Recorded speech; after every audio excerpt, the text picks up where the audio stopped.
ದೈವಶಕ್ತಿ ಅನ್ನುವಂಥದ್ದು ಪ್ರತಿಯೊಬ್ಬರಲ್ಲೂ ಇರಲೇಬೇಕು. ದೈವಶಕ್ತಿ ಇಲ್ಲ ಅಂತಂದರೆ ಕೆಟ್ಟದಾಗುತ್ತೆ. ಪ್ರತಿಯೊಬ್ಬರಲ್ಲೂ ಕಡಿಮೆ ದೈವಶಕ್ತಿ ಇದ್ರೂ ಪರವಾಗಿಲ್ಲ, ಬಟ್ ದೈವಶಕ್ತಿ ಇರಬೇಕು. ಜೀವನ ಅವಾಗ ನಡ್ಕೊಳೋದು. ಯಾವಾಗ ದೈವಶಕ್ತಿ ಅನ್ನುವಂಥದ್ದು ಕಡಿಮೆ ಆಗಿಬಿಡುತ್ತೋ ತುಂಬ ತೊಂದರೆ ಆಗ್ತಾ ಬರುತ್ತೆ. ಅದಕ್ಕೆ ಯಾವ ಒಂದು ಸಮಸ್ಯೆಯೂ ನಿಮಗೆ ಬರಬಾರದು ಅಂತಂದರೆ ಕಾಲಭೈರವಿ ಅಂತಂದರೆ ಕಾಲಭೈರವ ಮತ್ತು ಕಾಲಭೈರವಿ ಅಂದರೆ ಕಾಳಿ, ಕಾಲಭೈರವಿಯನ್ನು ನೀವು ಆರಾಧನೆ ಮಾಡಬೇಕು. ಕೆಟ್ಟ ಟೈಮ್ ಬರಬಾರ್ದು ಅಂತಂದರೆ, ಇರೋವಂಥ ಕೆಟ್ಟ ಟೈಮ್ ಹೊರಟೋಗ್ಬೇಕು ಅಂತಂದರೆ ಇದನ್ನು ನೀವು ತಪ್ಪದೆ ಕಾಲಭೈರವಿಯನ್ನು ನೀವು ಕೇಳ್ಕೊಳ್ಳಿ. ತಾಯಿನ, ಮಹಾತಾಯಿನ. ತಂತ್ರವಿದ್ಯೆಯಲ್ಲಿ ವಿಶೇಷವಾದಂಥದ್ದು ಈ ತಂತ್ರವನ್ನು ಹೇಳ್ಕೊಳ್ಳೋದು. ಅತ್ಯದ್ಭುತವಾದಂಥ ತಂತ್ರ.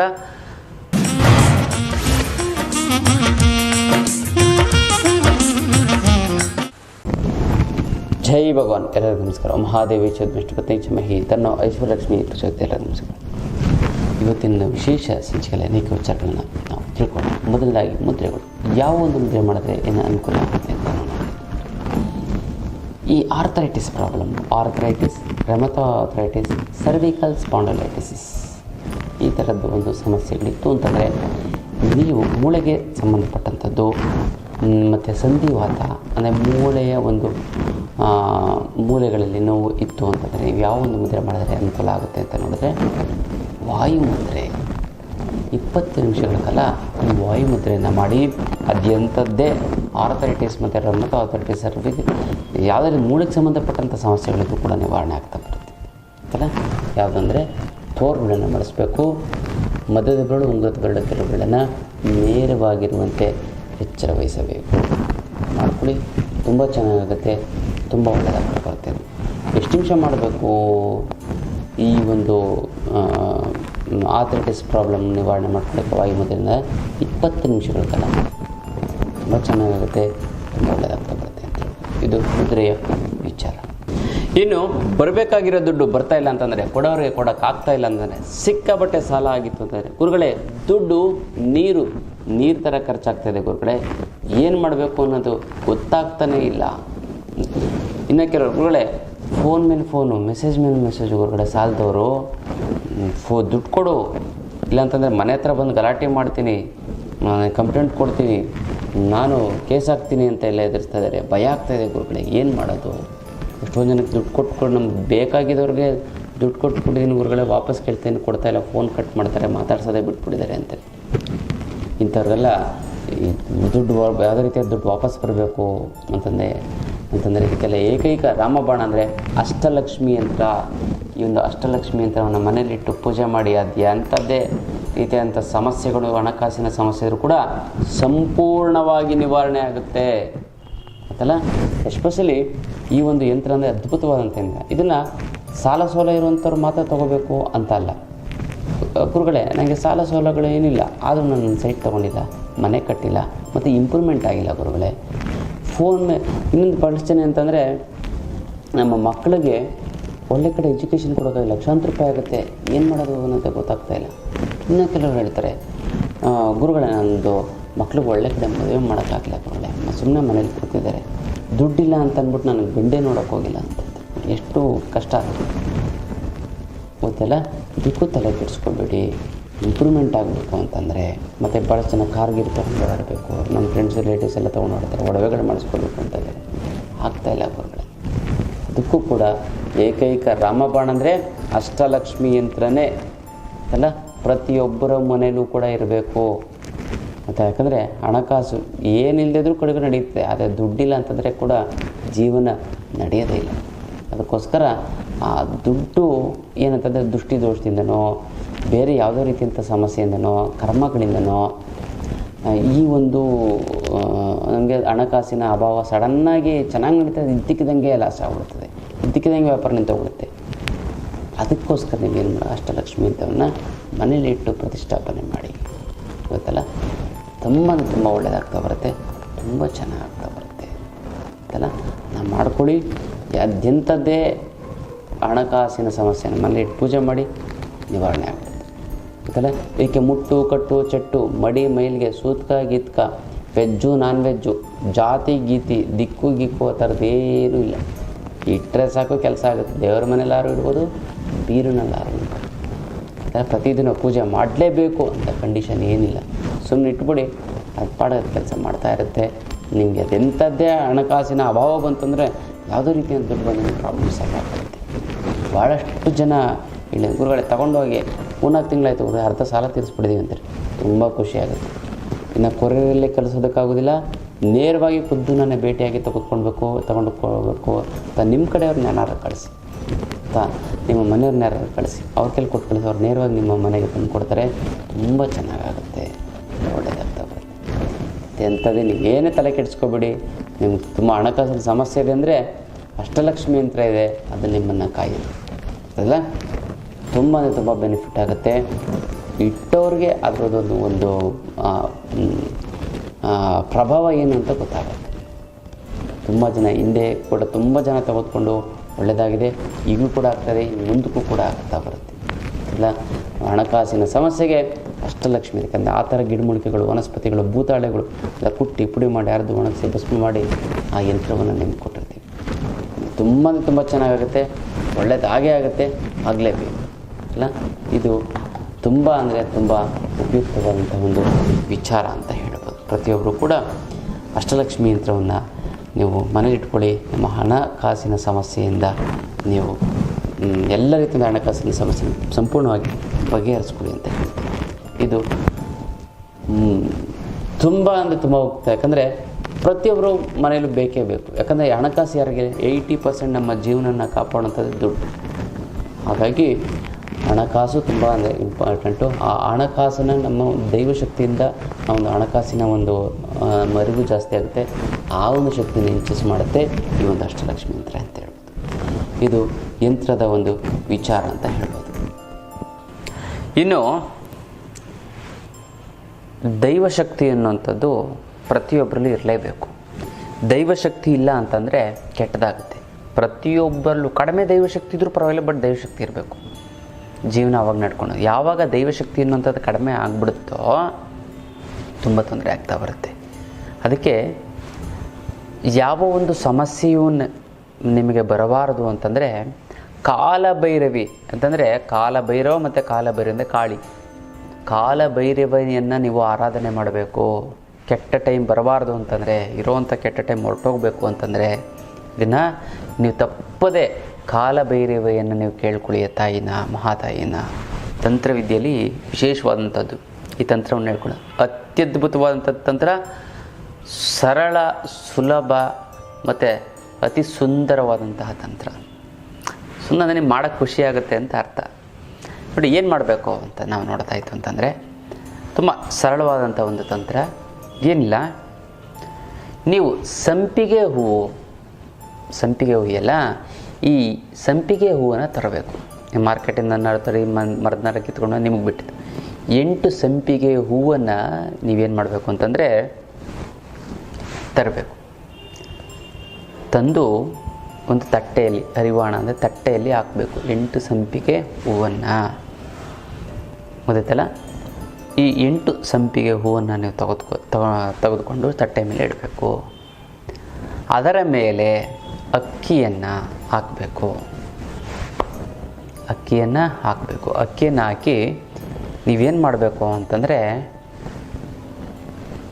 ಕಾಳಿ ಅಂತ ಬರೀಬೇಕು ಕೈಯಲ್ಲಿ. ಅಕ್ಕಿ ಮೇಲೆ ಸುಮ್ಮನೆ ಕೈ ಬೆರಳಲ್ಲಿ ಹಿಂಗೆ ಕಾಳಿ ಅಂತ ತಾಯಿಯನ್ನು ನೆನೆಸ್ಕೊಂಡು ಕಾಳಿ, ಮಹಾತಾಯಿ ಕಾಳಿ ಅಂತ ಬರೀರಿ ಸಾಕು. ಕಾಳಿ ತಾಯಿನ ನೆನೆಸ್ಕೊಂಡು ಆಮೇಲೆ 9 ಕಾಳು ಮೆಣಸನ್ನು, ಏನು ಹೇಳಿ, 9 ಕಾಳು ಮೆಣಸನ್ನು ಅಕ್ಕಿಯ ಮೇಲೆ ಇಡಬೇಕು. ಮತ್ತು 9 ಏಲಕ್ಕಿಯನ್ನು ಇಡಬೇಕು, ಉಂಡೆ ಏಲಕ್ಕಿ ಗೊತ್ತಲ್ಲ. ಆಮೇಲೆ ಇಟ್ಟು ನೀವೇನು ಮಾಡಬೇಕು ಅಂತಂದರೆ 2 ಕೈಯನ್ನು ಅದರ ಮೇಲೆ ಇಡಬೇಕು, ತಟ್ಟೆಯ ಮೇಲೆ. ಒಂದು ಹರಿವಾಣ, ಒಂದು ತಟ್ಟೆಯ ಮೇಲೆ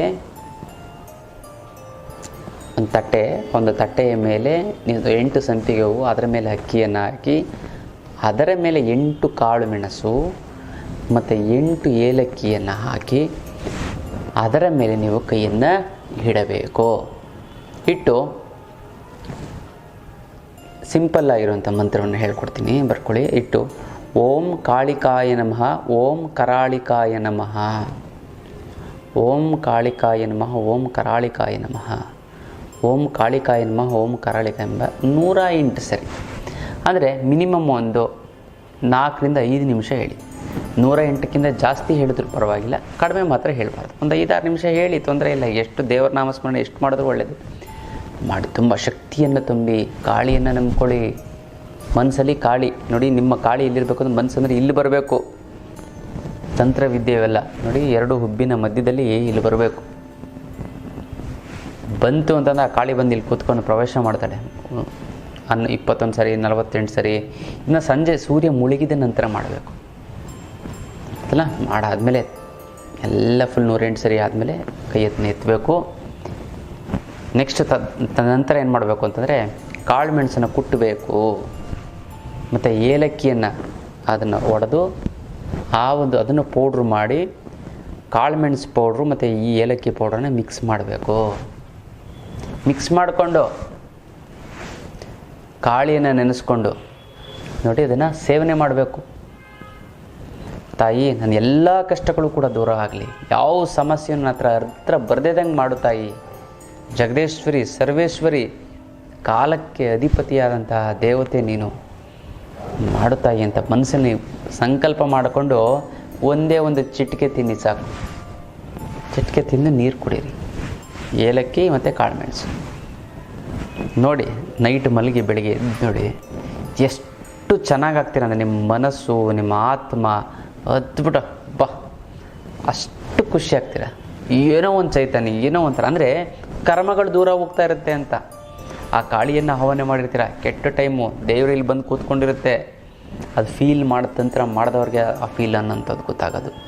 ನೀವು ಮಾಡಿ, ಯಾಕಂದರೆ ಇದು ಆತ್ಮಪೂರ್ವಕವಾಗಿ ಹೇಳ್ತಾ ಇರೋವಂಥದ್ದು, ಮನಃಪೂರ್ವಕವಾಗಿ ಹೇಳುವಂಥ ಒಂದು ಸುಲಭವಾದಂತಹ ಸರಳವಾದಂಥ ಒಂದು ತಂತ್ರ. ನಮಗೆ ತಾಯಿ ಹೇಳಿಸ್ತಾಳೆ, ಇಂಥದ್ದು ಹೇಳು, ಒಳ್ಳೇದು ಮಾಡಲಿ. ಸರಳವಾಗಿ, ಇದಕ್ಕೇನು ದುಡ್ಡು ಖರ್ಚು ಮಾಡಬೇಕಿಲ್ಲ, ಕಾಸು ಖರ್ಚು ಮಾಡಬೇಕಿಲ್ಲ, ಮನೆಯಲ್ಲೇ ಮಾಡಿಕೊಡಿ. ಅತ್ಯದ್ಭುತವಾಗಿ ಕೆಲಸ ಆಗುತ್ತೆ, ತುಂಬ ಚೆನ್ನಾಗುತ್ತೆ. ನಿಮಗೆ ಯಾವುದೇ ರೀತಿಯ ಸಮಸ್ಯೆಗಳು ಬರೋದಿಲ್ಲ. ಇದನ್ನು ಪ್ರತಿ ತಿಂಗಳು ಈ ಪೌಡ್ರ್ ಮಾಡ್ಕೊಂಡಿರ್ತಲ್ಲ ಇದು ಒಂದು ಸರಿ ತಿನ್ನಿ, ಆವಾಗವಾಗ 1-2 ದಿನ ಬಿಟ್ಟು ಅದನ್ನ ಫುಲ್ಲು ತಿಂದು ಒಂದೊಂದೇ ಚಿಟಿಕೆ ಕೊಟ್ಟರೆ ಸಾಕು. ಪ್ರತಿ ಅಮಾವಾಸ್ಯೆಗೆ ಅಂದರೆ 3 ಅಮಾವಾಸ್ಯೆಗೆ ಮಾಡಿ, ಮತ್ತು ಒಂದು 6 ತಿಂಗಳಾದಮೇಲೆ, ವರ್ಷ ಆದಮೇಲೆ ಅವಾಗವಾಗ ಇದನ್ನು ಮಾಡ್ಕೋತಾ ಇರಿ. ನಿಮ್ಗೆ ಯಾವುದೇ ರೀತಿಯಂಥ ಸಮಸ್ಯೆಗಳು, ಕೆಟ್ಟ ಸಮಸ್ಯೆಗಳು, ಈ ಸಮಸ್ಯೆಗಳೇನಿರ್ತದೆ ನೆಗೆಟಿವ್ ಎನರ್ಜಿಯಿಂದ ಗೊತ್ತಲ್ಲ. ಆ ಎನರ್ಜಿ, ನೆಗೆಟಿವ್ ಎನರ್ಜಿ ಅನ್ನೋದು ಬರೋದಿಲ್ಲ. ಸುಲಭವಾದಂಥ ತಂತ್ರ ವಿಧಾನವನ್ನು ನಾನು ತಿಳಿಸ್ಕೊಡ್ತಾಯಿದ್ದೀನಿ. ಖಂಡಿತವಾಗ್ಲೂ ಇದನ್ನು ಉಪಯೋಗಿಸ್ಕೊಳ್ಳಿ ಅಂತಲ್ಲ. ತುಂಬ ಅತ್ಯದ್ಭುತವಾದಂಥ ತಂತ್ರ, ತುಂಬ ಸುಲಭವಾದ ತಂತ್ರ. ಆ ತಾಯಿ ಜಗನ್ಮಾತೆ ನೆನೆಸ್ಕೊಂಡು ಭಕ್ತಿಯಿಂದ ಮಾಡ್ಕೊಳ್ಳಿ. ಆ ಜಗನ್ಮಾತೆ ಅಂದರೆ ಆ ಒಂದು ಎನರ್ಜಿ, ಆ ಒಂದು ಶಕ್ತಿ, ಯೂನಿವರ್ಸಲ್ ಎನರ್ಜಿ ಎಲ್ಲ ದೇವರು ಎಲ್ಲ ಸುತ್ತ ಇರ್ತವೆ. ಯಾವ ರೀತಿ ಅಲ್ಟ್ರಾವೈಲೆಟ್ ರೇಸು ಮತ್ತು ರೇಡಿಯೋ ವೇವ್ಸು, ಯಾವ ರೀತಿ ವೇವ್ಸ್ ಅನ್ನೋಂಥದ್ದು ಈ ಯೂನಿವರ್ಸಲ್ಲಿ ತಿರುಗಾಡ್ತಾ ಇರ್ತವೆ, ಅದೇ ಥರ ದೈವಶಕ್ತಿಯು ಕೂಡ ತಿರುಗಾಡ್ತಾ ಇರುತ್ತೆ. ಕೆಲವರು ಅದನ್ನು ಇಂಗ್ಲೀಷಲ್ಲಿ ಏಂಜಲ್ಸ್ ಅಂದ್ಬಿಡ್ತಾರೆ, ಅದೆಲ್ಲ. ಆದರೆ ದೇವತೆಗಳು, ಆ ದೇವತೆ, ಆ ಒಂದು ಕಾಳಿಯ ಒಂದು ಸ್ವರೂಪ, ಆ ಒಂದು ದೈವಶಕ್ತಿ ಬಂದು ನಮ್ಮ ಸಮಸ್ಯೆಗಳು ಬರದಂತೆ ಇದೊಂದು ಔರ ಎನರ್ಜಿ ಅಂತ ಹೇಳ್ತಾರೆ. ನಮ್ಮ ದೇಹದ ಸುತ್ತ ಔರ ಎನರ್ಜಿ, ಸೂಕ್ಷ್ಮ ಶರೀರಕಾಯ ಅಂತ ಹೇಳ್ತೀವಿ. ಅದನ್ನ ಸ್ಟ್ರಾಂಗ್ ಮಾಡುತ್ತೆ. ಯಾವ ಒಂದು ಸಮಸ್ಯೆಗಳು ಕೂಡ ಕೆಟ್ಟದಾಗೋದಕ್ಕೆ ನಿಮಗೆ ಬಿಡೋದಿಲ್ಲ. ಅತ್ಯದ್ಭುತವಾದಂಥ ತಂತ್ರ, ಸುಲಭವಾದಂಥ ತಂತ್ರ, ಖಂಡಿತವಾಗ್ಲೂ ಮಾಡ್ಕೊಳ್ಳಿ. ಆ ತಾಯಿ ಜಗನ್ಮಾತೆ ನಿಮಗೆಲ್ಲರಿಗೂ ಕೂಡ ಒಳ್ಳೇದು ಮಾಡಲಿ. ಯಾಕಂದರೆ ನಾನು ನೋಡಿತಾ ಇಲ್ಲ, ಯಾವುದೊಂದು ಶಕ್ತಿ ನೋಡಿಸ್ತಾ ಇದೆ. ಆತ್ಮಪೂರ್ವಕವಾಗಿ ಹೇಳ್ತಾ ಇದ್ದೀನಿ, ಇದೇನೋ ಉತ್ಪ್ರೇಕ್ಷೆ, ಇದೇನಿಲ್ಲ, ಚೆನ್ನಾಗಾಗಲಿ. ಇದನ್ನು ನನ್ನ 1000 ಜನ ನೋಡೋ 100 ಜನಕ್ಕೆ ಒಳ್ಳೇದಾಗಲಿ ಸಾಕು. ಅದು ನನ್ನ ಉದ್ದೇಶ. ಮಾಡ್ಕೊಳ್ಳಿ. ಮನಸ್ಸು ತುಂಬಿ ಬಂದು ಹೇಳ್ತಾ ಇದ್ದೀನಿ, ಯಾವುದೇ ರೀತಿಯ ಉತ್ಪ್ರೇಕ್ಷೆ ಇಲ್ಲ, ಏನಿಲ್ಲ. ನನ್ನ ಹಿಂಗೆ ಹೇಳುವಂಥ ತಾಯಿ ಹೇಳಿಸಲು ಅದನ್ನು ಹೇಳ್ತಾ ಇದ್ದೀನಿ. ತುಂಬ ಚೆನ್ನಾಗಾಗುತ್ತೆ. ತುಂಬ ಕಾಲಭೈರವಿನ ಆರಾಧನೆ ಮಾಡ್ಕೊಳ್ಳಿ. ಖಂಡಿತವಾಗ್ಲೂ ನಿಮ್ಗೆ ಒಳ್ಳೆಯದು ಆಗಲೇಬೇಕು, ಹಾಗೇ ಆಗುತ್ತೆ. ಇದು ಸುಲಭವಾದಂಥ ಸರಳವಾದ ತಂತ್ರ ವಿಧಾನ. ಹಣಕಾಸಿನ ಸಮಸ್ಯೆಗೇನು ನೀವು ಅಷ್ಟಲಕ್ಷ್ಮಿ ಅಂತ ತೆಗೆದುಕೊಂಡು ಬಗೆಹರಿಸ್ಬೋದು. ಆದರೆ ಜೀವನದ ಸಮಸ್ಯೆಗೆ ನಾನು ಯಂತ್ರ, ಮಂತ್ರ ಮತ್ತು ತಂತ್ರವನ್ನು ನಿಮಗೆ ಹೇಳ್ಕೊಡ್ತಾರೆ ಅಂತಲ್ಲ. Very beautiful. ಜೊತೆ ಮುದ್ರೆಯನ್ನು, ಆರೋಗ್ಯದ ಸಮಸ್ಯೆಗೆ ಮುದ್ರಾಯೋಗವನ್ನು ಹೇಳ್ಕೊಡ್ತೀನಿ. ಮುದ್ರೆಗಳು ಮಾಡಿದ್ರೆ ಸಾಕು. ಆ ಮುದ್ರೆಯಿಂದ ಗುಣ ಮಾಡೋಕ್ಕಾಗದಂಥ ಕಾಯಿಲೆಗಳೇ ಇಲ್ಲ. ಹಾಗಾಗಿ ಮುದ್ರೆಯನ್ನು ಹೇಳ್ಕೊಡ್ತೀವಿ, ಮಂತ್ರೋಪದೇಶವನ್ನು ಹೇಳ್ಕೊಡ್ತೀನಿ. ಆ ಒಂದು ಮಂತ್ರವನ್ನು ಹೇಳ್ಕೊಡಿ. ನೀವು ಹೇಳ್ಕೊಬಿಟ್ರೆ ಸಾಕು, ಒಂದು 6 ತಿಂಗಳು ಅದು ಅಂತ ನಿಮ್ಮ ಮಂತ್ರ ಒಂದು ನಿಂಬೆಹಣ್ಣು ಕೊಟ್ಟರೆ ಸಾಕು, ಅವ್ರ ಪ್ರಾಬ್ಲಮ್ ಸಾಲ್ವ್ ಆಗ್ಬಿಡುತ್ತೆ. ನಿಮ್ಮ ಪ್ರಾಬ್ಲಮ್ಮೇ ಸಾಲ್ವ್ ಆಗಿ ಫಸ್ಟ್ ಬಿಡಿ, ಸಿದ್ಧಿ ಮಾಡಿಕೊಂಡು ನೀವು ಒಂದು ಕುಂಕುಮ ಕೊಟ್ಟರೆ ಸಾಕು, ಒಂದು ಹಣ್ಣು ಕೊಟ್ಟರು ಸಾಕು, ಅವ್ರಿಗೆ ಒಳ್ಳೆಯದಾಗ್ಬಿಡುತ್ತೆ. ಅದಕ್ಕೋಸ್ಕರ ಈ ಒಂದು ಯಂತ್ರ ಮಂತ್ರ ಮತ್ತು ತಂತ್ರದ ಶಿಬಿರವನ್ನು ಮಾಡ್ತಾಯಿದ್ದೀವಿ ಅಲ್ಲ. ತಿಂಗಳ ಕೊನೆ ಶನಿವಾರ ಮತ್ತು ಭಾನುವಾರ ಇರುತ್ತೆ. ಮಿಸ್ ಮಾಡದೆ ಈ ಒಂದು ಶಿಬಿರವನ್ನು ಅಟೆಂಡ್ ಮಾಡಿ. ಅದು ಎಂಥದೇ ಸಮಸ್ಯೆ ಇದ್ದರೂ ಕೂಡ ನೀವೇ ಬಗೆಹರಿಸ್ಬೋದು. ಒಂದು 3 ಕಾರಣಗಳಿಗೋಸ್ಕರ ಇದನ್ನು ನೀವು ಈ ಒಂದು ಶಿಬಿರವನ್ನು ಅಟೆಂಡ್ ಮಾಡಿ. ಒಂದು, ಎಲ್ಲ ರೀತಿಯ ಸಮಸ್ಯೆಗಳನ್ನು ನಿವಾರಣೆ ಮಾಡ್ಕೊಳ್ಳೋಕ್ಕೆ ಮತ್ತು ಆ ಸಮಸ್ಯೆಗಳು ತಡೆಯೋಕ್ಕೆ, ಮತ್ತು ಜೀವನದಲ್ಲಿ ನಿಮಗೆ ಸಂಬಂಧಪಟ್ಟಂಥ ವ್ಯಕ್ತಿ, ಅಕ್ಕ ತಂಗಿ, ಅಣ್ಣ ತಮ್ಮ, ಬಂಧು ಬಳಗ, ರಿಲೇಟಿವ್ಸ್, ಅವ್ರುಗಳಿಗೆ ಸಮಸ್ಯೆನ ಬಗೆಹರಿಸ್ಬೋದು. ಯಂತ್ರ ಬರೆಯೋದನ್ನು ಹೇಳ್ಕೊಡ್ತೀವಿ. ಮಂತ್ರವನ್ನು ಯಾವ ರೀತಿ ಸಿದ್ಧಿ ಮಾಡ್ಕೊಂಡು ಯಾವ ಸಮಸ್ಯೆಗೆ ಯಾವ ಮಂತ್ರವನ್ನು ಹೇಳ್ಕೊಡ್ತೀವಿ. ಜೊತೆಗೆ ಮುದ್ರಾ ಯೋಗವನ್ನು ಹೇಳ್ಕೊಡ್ತೀನಿ ಮತ್ತು ತಂತ್ರವನ್ನು ಹೇಳ್ಕೊಡ್ತೀನಿ. ಕೆಲವೊಂದು ವಸ್ತುಗಳನ್ನು ಯಾವ ರೀತಿ ಇಟ್ಕೋತು ಅಂತಂದರೆ ಏನಿಲ್ಲ, ನೀವು ಹೋಗ್ಬೇಕಾದ್ರೆ ದಾಡಿಲಿ ಒಂದು ಸೊಪ್ಪು ಕಿತ್ಕೊಂಡು ಹೋದ್ರೆ ಸಾಕು, ನಿಮ್ಮ ದೋಷ ಪರಿಹಾರ ಆಗ್ತಾ ಬರುತ್ತೆ. ಒಂದು ಸೊಪ್ಪು ಕಿತ್ಕೊಂಡು ಒಂದು ಜೋಬಲ್ಲಿ ಬಲಗಡೆ ಜೋಬಲ್ಲಿ ಇಟ್ಕೊಂಡು ಹೋಯ್ತು ಅಂತಂದರೆ ಅದು ಯಾವ ಸೊಪ್ಪು ಅನ್ನೋಂಥದ್ದು ನಾನು ನಿಮಗೆ ಶಿಬಿರದಲ್ಲಿ ಹೇಳ್ಕೊಡ್ತೀನಿ. ಯಾಕಂದರೆ ಒಂದೊಂದು ಗಿಡಮೂಲಿಕೆಗಳು ಒಂದೊಂದು ದೇವತೆಗೆ ಸಮ. ಯಾವ ರೀತಿಯಲ್ಲಿ ಯಾವ ಒಂದು ವಸ್ತುವನ್ನು ಹೇಗೆ ಉಪಯೋಗಿಸ್ಬೇಕು ಅನ್ನುವಂಥದ್ದು ತಂತ್ರ. ಅದಕ್ಕೋಸ್ಕರ ಶತ್ರುಬಾಧೆ ಏನಿಲ್ಲ, ತುಂಬ ಸಿಂಪಲ್ ಆಗಿರೋವಂಥದ್ದು. ಒಂದು 4 ಬೀಜಗಳನ್ನ ಅವ್ರ ಹೆಸರು ಹೇಳಿ ಒಂದು ಮೂಲೆಯಲ್ಲಿ ಹಾಕ್ತು ಅಂತಂದರೆ ಸಾಕು, ಅದು ಎಂಥದೇ ಶತ್ರುಬಾಧೆ ಆದರೂ ನಿವಾರಣೆ ಆಗುತ್ತೆ. ಅದು ಎಲ್ಲಿ ಹಾಕಬೇಕು, ಯಾವ ಬೀಜ ಅನ್ನೋಂಥದ್ದು ವ್ಯಕ್ತಿಗೆ ಸಂಬಂಧಪಟ್ಟಂಥದ್ದು ಇಂಡಿವಿಜುವಲ್ ಆಗು ಕೂಡ ಹೇಳ್ಕೊಡ್ತೀರಿ. ಮತ್ತು ಇವಾಗ ನಿಮಗೆ ಯಾವುದೋ ಶತ್ರು ಕೆಲವೊಂದು ಸಮಸ್ಯೆಗಳನ್ನ ಹೇಳ್ಕೊಡೋದಕ್ಕಾಗೋದಿಲ್ಲ, ಅದಕ್ಕೆ ಯಾವ ತಂತ್ರ ಅದನ್ನು ನಾನು ನಿಮಗೆ ಹೇಳ್ಕೊಡ್ತೀನಿ. ಮಾಡಿ ತುಂಬ ಚೆನ್ನಾಗುತ್ತೆ, ಒಳ್ಳೆಯದಾಗ್ತಾ ಬರುತ್ತೆ. ಶಿಬಿರವನ್ನು ಮಿಸ್ ಮಾಡದೆ ಎಲ್ಲರೂ ಕೂಡ ಅಟೆಂಡ್ ಮಾಡಿ. ಗಂಡ ಹೆಂಡತಿ ದಾಂಪತ್ಯ ಸಮಸ್ಯೆ, ಕೋರ್ಟ್ ಕಚೇರಿಗಳ ಸಮಸ್ಯೆ, ಶತ್ರುಗಳ ಬಾಧೆ, ತಪ್ಪು ಡಿಸಿಷನ್ ಜೀವನ ಹಾಳು ಮಾಡುತ್ತೆ, ಎಲ್ಲ ಸರಿ ಮಾಡ್ಕೊಬಿಡುತ್ತೆ. ನಿಮ್ಮ ಒಂದು ಬುದ್ಧಿ ಜ್ಞಾನ ಬೆಳೀತಾ ಹೋಗುತ್ತೆ, ಮತ್ತು ಆತ್ಮಶಕ್ತಿ ಜಾಸ್ತಿ ಆಗ್ತಾ ಬರುತ್ತೆ, ಮತ್ತು ಮನೋಸ್ಥೈರ್ಯ ಧೈರ್ಯ ಬರ್ತಾ ಹೋಗುತ್ತೆ. ಮತ್ತೆಲ್ಲ ತುಂಬ ಸಮಸ್ಯೆಗಳನ್ನ ಸಂಪೂರ್ಣವಾಗಿ ನಿವಾರಣೆ ಮಾಡ್ಕೊಳ್ಳೋದಕ್ಕೆ ಈ ಒಂದು ಶಿಬಿರ ತುಂಬ ಅನುಕೂಲ ಆಗುತ್ತಾ ಬರುತ್ತೆ.